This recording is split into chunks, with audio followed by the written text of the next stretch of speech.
Hello, I'm Tom Harmer, your town manager. Thank you for joining us for today's edition of Town Talk. We're going to provide a further update on the coronavirus. Obviously, this is a national health emergency, and we've been responding to it for some time now. The first case in our area actually happened in Manatee County at the 1st of March. And here we are in early April, and we're still seeing the number of cases increase. Joining me again today is Paul Dezzi, our fire chief, who also serves as our emergency manager, and he's going to help with the update today to the public. Thank you for joining us, Paul. Thank you very much. I appreciate it. So Paul, we've previously talked about what the town's doing. Can you provide an update to the public now? You know, we're a few weeks into this. What is the town doing now? What's the status of some of our actions? What we've done, we've implemented through your office a virtual government. We've asked people to call in, make an appointment. They have to meet with somebody within any of the departments. We've had some employees that are working remotely from home through approval from your office as well. And we're working on our COOP plans as far as in the event that we do have somebody who is in need of or comes into work that does have some virus and does infect the employees, that we have a COOP plan in place, which is a continuity of operations plan for each department. So government-wise, that's what we're doing. As far as the public's concerned, we're working with the public. We are meeting with them on a regular basis. Every Monday, we do have a conference call with the property managers, the HOA presidents, the Chamber of Commerce, some of the religious organizations, trying to answer their questions. But our message has been the same, and that is we want everyone to follow what we're trying to tell them, and that is follow the precautions as far as washing your hands, social distancing, and using sanitizers and what have you. So the message hasn't changed in that sense. We have had a lot of people ask some questions over the executive orders that have come out, and we're answering those as they come up. Well, and I think the executive orders is a good point to make. I'd like to kind of reinforce that. We know that the governor has issued a series of executive orders, and we still receive those sometimes on a daily basis, and we review those and we help message out. The most recent one was that safer at home order, which again kind of reinforces what we've been saying, but it's a statewide approach to really stay at home if at all possible, only go out for essential reasons or essential activities, and those are defined in that order, and we've shared that order publicly, and it's available for people to review. That's right, and we've had calls on that, and the FloridaDisaster.org is a great resource for people to go to. If you go to FloridaDisaster.org and you look down at the very bottom, it'll say essential services. If you click on that, it lists all the services that are available or that are included in the order. Yeah, and I think obviously this whole issue impacts all of us at the government level, the public level, the employee level. And you mentioned some of the actions the town's taking. We have closed town hall to be a virtual town hall, and we're still providing a high level service. Our commission also is meeting as necessary, more for emergency or essential items, just to continue the government during this emergency. And so our conversation today is virtual, but that's also an example of the way our commission is going to be meeting as necessary. We have our first virtual meeting coming up in April, on April 6th, where we'll be meeting with the commission, and they'll dial in remotely so they can take action. It's just another example of what we need to do during this emergency to minimize interaction with others. Yeah, and I think it's very important that we continue to do that. We have to keep looking at seeing what we can do locally. Again, we're fielding questions and concerns from the public. With the executive orders that came down, it does give us a little bit more of a backbone as far as enforcement, and we're using that to make sure that people are continuing to stay safe within their community. And following the directives that the governor has set forth, it is important that the residents from the states of New York, New Jersey, Connecticut, and Louisiana are reminded that they need to follow that order and stay inside as best as they can. Like you said, only going out for the essential needs. Yeah, and we've been very, very fortunate in the community that our residents generally have been very responsive.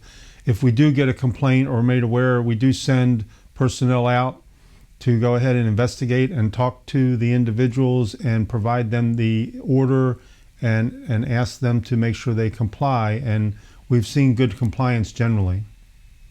Yeah, so we have very good compliance, and we've only had a couple phone calls that were ones where we had us and the police officers out there, but they did comply right away once they met with them and reminded them. So one of the things that you're working on, especially with the fire department, and you have the CARE program already, but you've been working with a group of citizens, residents, to expand that specific to this event. Can you share a little bit of information on that? Sure. And what we've done, because of this event, and we want to carry it to other events that we have, such as a hurricane or a disaster that we may have here weather-wise. What we've done is we divided the town into three sections: a north, central, and south. And what we have three volunteers we call district captains. And what they do is they're reaching out to the community in their specific areas, geographical areas, and they're going to try to get people to volunteer to be on their team. So an example would be if someone is, as long as they're in their home, they can't get out, they'll call their district captain, and their district captain will make arrangements to try to fulfill the needs that they have. So we are asking for volunteers to help us with that. We also have, along with that, we have volunteers that are making actually these face masks for us. In the event that we run out of face masks, they're making these face masks for us that we're testing as we speak.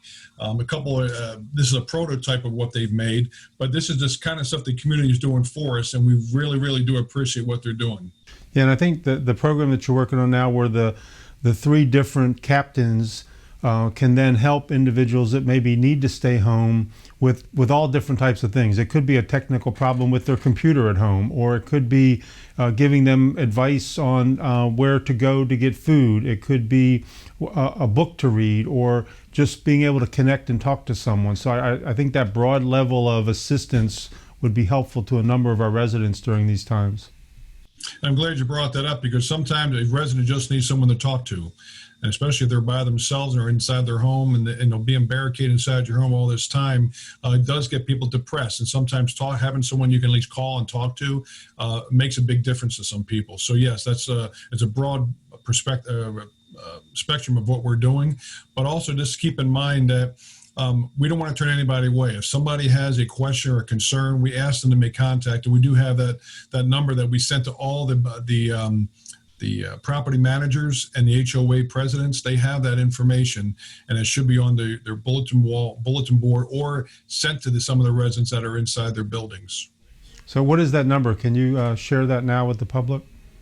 Sure. It's area code 941-316-8702. It's from Monday through Friday from 8 to 5. We have somebody that answers it. If it's after hours, you may leave a message, but during the weekdays from 8 to 5, we will answer those questions. Good. Thank you. Great program. Appreciate the fire department taking the lead on that. So the one thing I want to make sure we always touch on, so if someone is concerned because they or a family member are having some symptoms, what is the current recommendation on what should they do? That they think, if it's a symptom that they may believe is related to the coronavirus? If the person or citizen or resident feels as if they have some sort of a symptom, the first thing they need to do is make contact with the primary care physician. That's the first thing they need to do. If they don't have a primary care physician, our recommendation is they make contact with the walk-in clinic or urgent care center, make an appointment, or just go down there and have them check them out or provide an assessment. But a lot of people in the past have called 911, and what we want to make sure people understand is that the ambulance, when they arrive there, the paramedics are not going to do anything for you other than transport you if you have the flu symptoms. So your best bet is to call your primary care physician, follow the instructions of that physician, and those instructions may be just to barricade yourself inside your home, isolate away from everybody, and making sure that you follow up if you have any further symptoms. So testing, there's been a lot of news about drive-up testing. Can you explain who can go to that testing? Sure. So if a person does have a prescription, from their primary care physician where they are able to get a test. There are 2 test sites currently, one in Manatee and one in Sarasota. The one in Manatee County is located at the Civic Center in Palmetto, and the Sarasota one is located at Twin Lakes Park off of State Road 72. So but they have to make sure they have the prescription available upon their arrival. Yeah, I think that's important, because I think some individuals, when they read that, may think they just drive out there and they can be tested without an appointment, and it really requires that prescription in advance. That's right. Yes. They're the only 2 right now that are offering that in Yes. the location of the counties. Yeah. And we know we've seen over the past few weeks the amount of testing has increased, which also means the numbers of people testing positive have increased, and we anticipate that's going to continue for the next few weeks at least. Right, and we've seen it this past week, the increase since they opened them up on Friday. We've seen the increase of tests being done as well as people being positive. That's what we were saying from early on, that you may not have any symptoms, but you still may be carrying the virus. And that's why the stay-at-home order has been issued, to keep those people who don't have those symptoms at home, away from others. And I think that goes back to kind of some statements to summarize. The basics are still critical. The basics that we've talked about back in mid-March are the same today, about social distancing and washing your hands and not touching your face and only interacting with others when you absolutely have to for essential purposes. Exactly, and that's what we've been telling all the people that we're on the phone with, whether it's a HOA or a citizen that calls and asks some questions of concern. We tell them just to follow the basics, and that's what we're telling them. Like you said, to reiterate what you just said, was social distancing, making sure that you wash your hands, and making sure that you communicate with your family. If a lot of people who live down here full time have family up north, and we want them to make sure they communicate with their family. We're getting phone calls from family members telling us that they've been having a hard time or difficult time getting hold of their family, and they've asked us to follow up. So we ask you to also communicate with your family. Good, thank you. And then, because we're a municipality in Florida, during a major emergency like this, we fall under the coordination and direction of county government. And we have an agreement with both counties, because a portion of Longboat Key is in Manatee and a portion is in Sarasota County. Our agreement says that we fall under Sarasota County during these types of declared emergencies. So, as you know, we're on the phone multiple times a day with our partners at the county government level and the public health level, and we're receiving these orders that may come from the governor, and we evaluate those with our county partners, and we message those out. So the best way to get the most up-to-date, accurate information about the town is on our website at longboatkey.org, and there is a whole section there on the COVID-19 response that's kept up to date. That's right. It's daily. They also can get on Twitter, Instagram, and also Facebook. They're updated daily. Usually these updates are happening sometime after 2 o'clock, because after 2 o'clock was our last conference call with both counties. And so that information would then be shared with everyone in the public. Good. Well, Chief, thank you for joining me today. Thanks for sharing this update with the public. This is a very important issue, and it's very critical that our residents and our visitors stay in tune and monitor the conditions on a daily basis. Well, thank you for having me. I appreciate it. Thank you. Thank you for joining me today for this edition of Talk of the Town.